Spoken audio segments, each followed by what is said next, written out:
right, calling to order. There you go. There we go.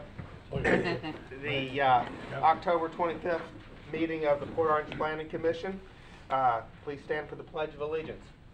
I pledge allegiance to the flag of the United States of America and to the republic for which it stands, one nation, under God, indivisible, with liberty and justice for all.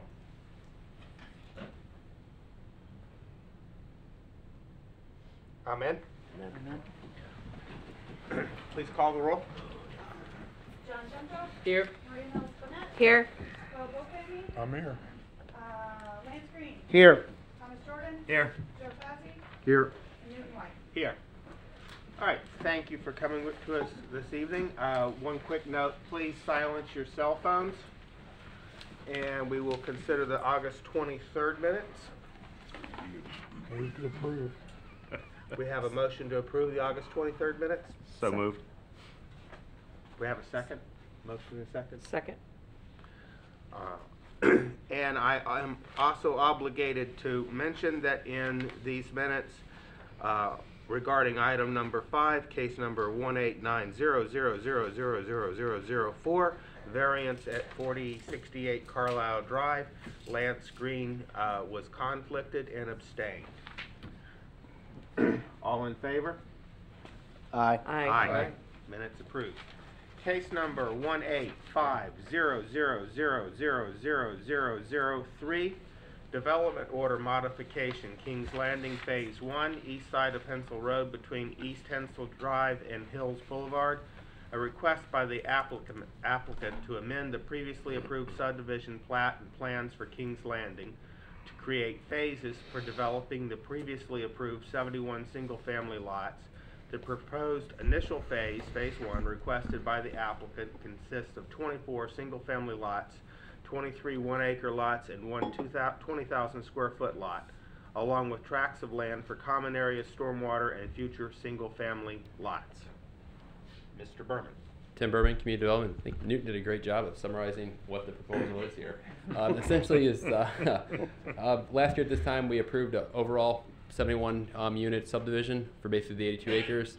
Now basically have come back with a modification to break that up into multiple phases. This is going to be the first phase of the project. It's going to be 24 single family lots along with the necessary infrastructure to support those 24 lots then. And then future phases will come along and come before the board and council ultimately for the remaining 41 acres then. The subdivision, the 24 acres, has been designed to comply with all land development code requirements. Staff is recommending approval of the proposed modification to create phase 1 with 24 single family lots, and the applicant is also here if you have further questions for them. Okay. Lance, any questions? Nothing yet. Tom? Yeah, Tim, how do we guarantee that the two roads will connect through like they were supposed to?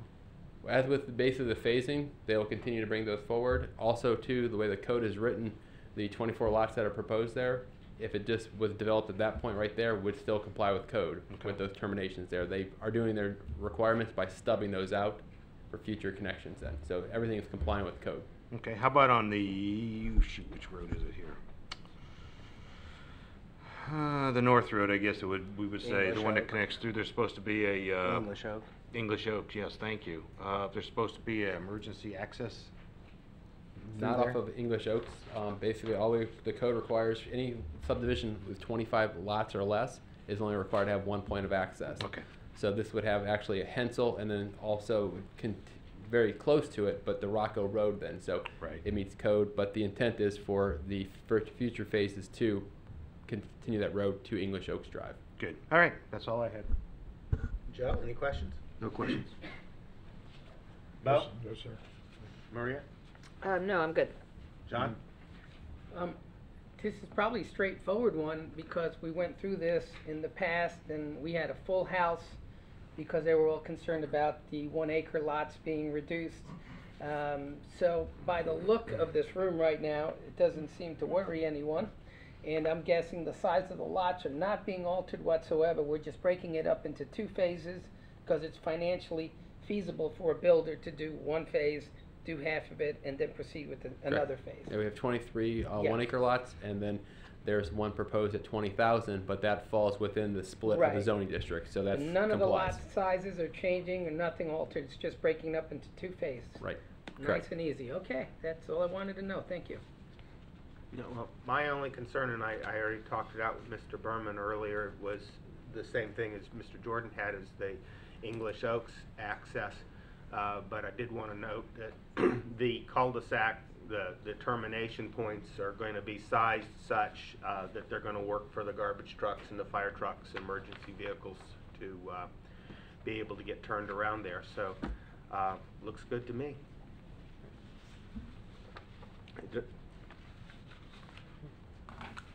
Do we want to hear from the developer? Sure. I mean, he's got an attorney that's billing him hours. Yeah. He needs to earn his money. Oh, well, I'll try to be quick too. It's Joey Posey, 420 South Nova, Daytona Beach, and I just wanted to quickly mention that that's exactly right about why we're really here. It's just it's easier to take down half the project than take a large bite and try to do the whole thing at once. So it just made a little more sense, and the timing of it. That if we can just get half the project done, we can work on the other half. And again, they're not trying to avoid any of the English Oak connections or anything. It's just the nature of how the subdivision's kind of laying out. So, but I'm here to answer any questions, and again, it's strictly by the book, and we're doing everything that's required by the Land Development Code, and worked with staff closely to make sure that we've addressed all comments, and this is something that that looks nice and it's a good development. So, Any questions for the developer? No, I'm not. None down here? Any public comment on this issue? I'll entertain a motion. I'll make a motion to approve case number 18-500000003. I'll second. Motion and second, please call the roll. John Junko. Yes. Maureen Mills Bennett. Yes. Bobo Family. Yes. Lance Green. Yes. Tom Jordan. Yes. Joe Fozzie. Yes. Newton White. Yes. Unanimously. That was easy. Easiest thing ever. That was easy. That didn't take very long. Case number. About 4 years. One eight How many two years? 0000006. Or I hope I got the right number of zeros in there. Small scale comprehensive plan, future land use amendment, Newport Apartments, 1400 Reed Canal Road. Request by the applicant to change the comprehensive plan, future land use designation for 9.91 acres from Volusia County urban low intensity to Port Orange urban medium density. Penelope?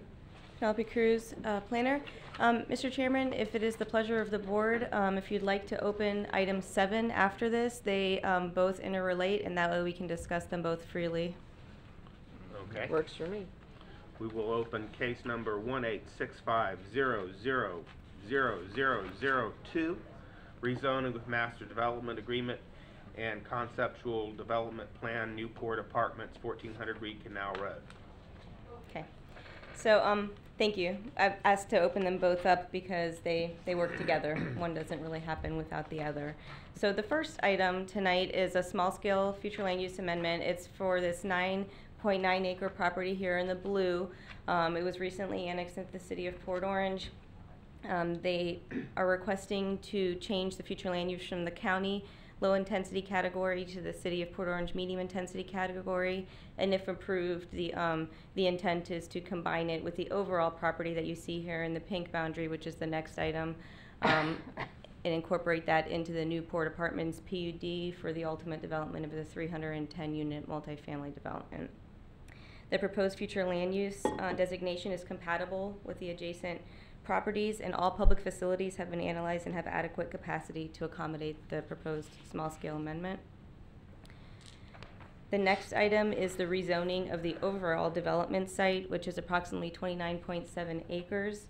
They're requesting to rezone from City of Port Orange PCD, Planned Commercial Development, and Volusia County A2, Rural Agriculture, to City of Port Orange PUD, and approval of the Newport Apartment Master Development Agreement and Conceptual Development Plan, which lays out the development framework for a 310 unit multifamily apartment complex. They are not requesting any deviations. The PUD is all straight land development code requirements. They went the PUD route to be able to just have flexibility as to how they locate the density on the property. But they're not asking for any deviations from the land development code. This is kind of just a snip of the concept plan. Like I said, there's no deviations. The access points are off of Reed Canal, Reichel Drive, and through the adjacent commercial property. All the access points are gated. The main access point is here off Reed Canal, as well as this connection here through the adjacent commercial property. The gated access point off Reichel is an emergency only access point. And as with all development, they'll go through the full concurrency review with the site plan. This is the zoning phase. So if this were to get approved, they'll come back with the site plan and all the facilities will be reviewed for capacity again. So staff is recommending approval, and the applicant is also here to address any questions you might have. Okay. John, any questions for him? Not at this point. Maria? No, not yet. Devo? Is this the same builder as across on the north side No. of Reed? Okay. Concept looks similar, right? So we need more of those. Done?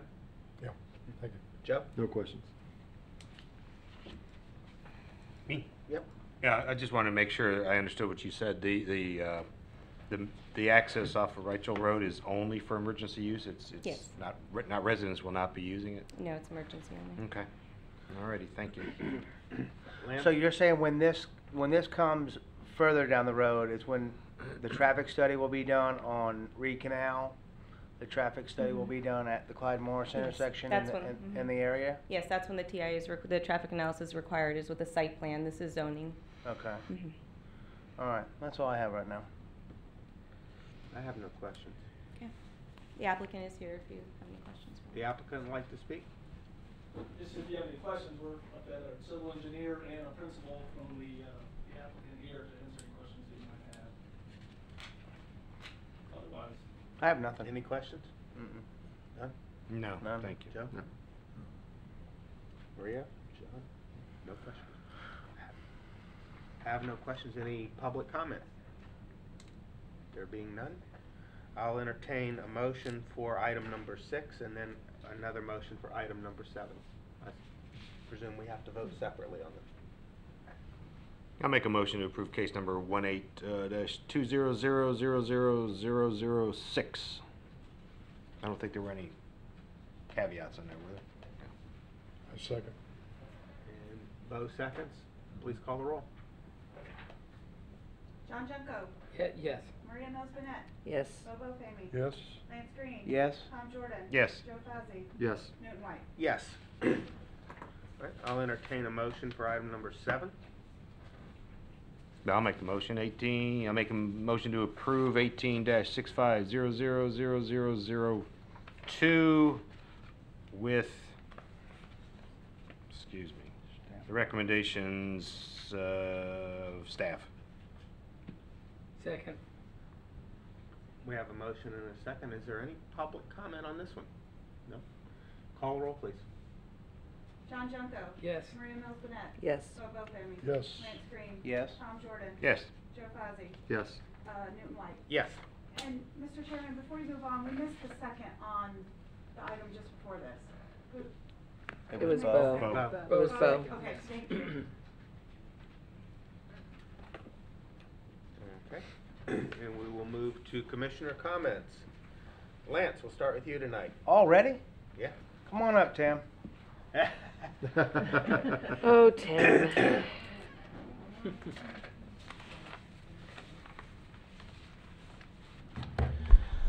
So once again, I think what we're seeing here is like these infill projects such as this one we just looked at and some of these other infill projects that have been coming through the city, we've been doing a great job in making these things work, man. And it's good to see that these, like the one on Clyde Morris across from the police station and these little infill projects are definitely thinking outside the box but making some good ideas out of it. And hearing We've a lot got- of good, we've lot of good eventually things kind of on pushed that. as far as we can west now. They're starting to move back toward the infill lots. Yeah. Then also we're seeing, redevelopment of old existing properties like the bank now going to Arby's then. So we're starting to see more and more of that Yeah. come back toward the east side of the city now. Yeah, so, where are we at with, Madeline and, Williamson and the church building? Yeah, can they take that property Whatever instead? We're continuing to work with them on basically working on that site plan to bring that in. Is there still somebody working actively on it? Yes. Working And on at that. what point in While time- we're on that, I know code enforcement's not yours anymore, but I drove by that thing the other day and it is, Broken Still windows. has broken windows. yeah, I mean, Yeah, it's pretty- vines growing Yeah, I have on the to defer that building. to the code enforcement staff. I, don't have any information on that right now. Can I still have my turn? Yes, sir. I want more time now, too. Go. There's a shock. Can we put the 3-minute timer on? 3 minutes. So I mean, and I'm just getting at is, I know we say we have somebody, quote, we're talking about it, whatever, but at what point in time do we draw the line and say, look, enough is enough, or it's not gonna happen, or, you know what I mean? I don't wanna, are we gonna continue to waste time, or are we talking to somebody, or how's this going? The current property owner who we're basically talking with and working on the site plans and the building permits for that then, they're just looking to bring it up to site, up to code, and then, they don't have a tenant in mind. They're trying to comply with that MDA agreement. Now, when you're with saying bringing it up to code, what does that mean? landscape buffers, necessary parking lots, The building? appearance of the building, almost like it's Windows? basically like a brand new building, like you would see like on anywhere on another road. That's bringing it up to code. They don't have a tenant there, so basically their proposal is to bring it up to code and then look for a tenant to come into that building. So somebody's gonna engineer the building, they're gonna finish the skin of the building, they're gonna Yes. bring it up to standard. Wouldn't Right. they be better off just Are they tearing it ready? down? Sorry, I'm jumping here. I'm way Wow, at the end. okay, because I mean, again, we're getting down, I know we've We're getting been close. at the deadline for a while, and I just don't want to see it stretch out and then nothing really happen. And then, we need to draw the line. Right. But, okay, thank you. Tom? Nothing for me, thank you very much. Joe? No, this is my first meeting, I just want to introduce myself. Again, my name is Joe Fazzi. It's a pleasure to be on this board. I've been on other boards, for the city of Port Orange, Audit and Budget Committee. Right now I'm on the EAB board. So it's a pleasure to serve on this board. I'm looking forward to working with the other commissioners on this board. And I've lived in the city of Port Orange for 17 years with my wife and 2 kids. And I enjoy very much living in this city, and hopefully I can make another positive contribution to helping keep this city beautiful. You're welcome. We made it extra easy for you tonight. Okay. Sure did. Thank you. Bob? I'm good. All right. I'm good. John? I've read in the hometown news about the city going to be working on those docks. They're going to be removing them from those private residential owners. Yep. Which ducks? Which docks? The only ones that we've been talking about in the city council, I guess they had built some Yeah, private access docks on private property. Oh, Yes, there was a license agreement there, and that's been revoked. Now that dock will be removed now. So that was, we paid for that, right? I mean, the city paid for that with grants to have those docks put in? I think this was a license agreement that a private property owner obtained from the city council, put the dock in. Oh, he did, okay. Yes, and he paid for it. Then there were some concerns come from the neighborhood there, and basically that's when those concerns came to the light after the dock was installed, is when council then revoked basically the license agreement, I see. and then now that will be removed. I didn't know about that. That was very curious. Thank you. It was not a city Okay. facility dock in any way. Okay, Riverside. that's it. No. I was just curious. I'm actually pretty pleased, pretty good. See everything moving along in the city. The development report looked good. Good to see the Sunbank building gone.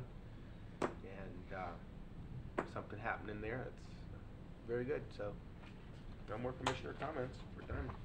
Staff comments. You got anything you want to tell us about? No, just remember that next month our meeting is a week earlier.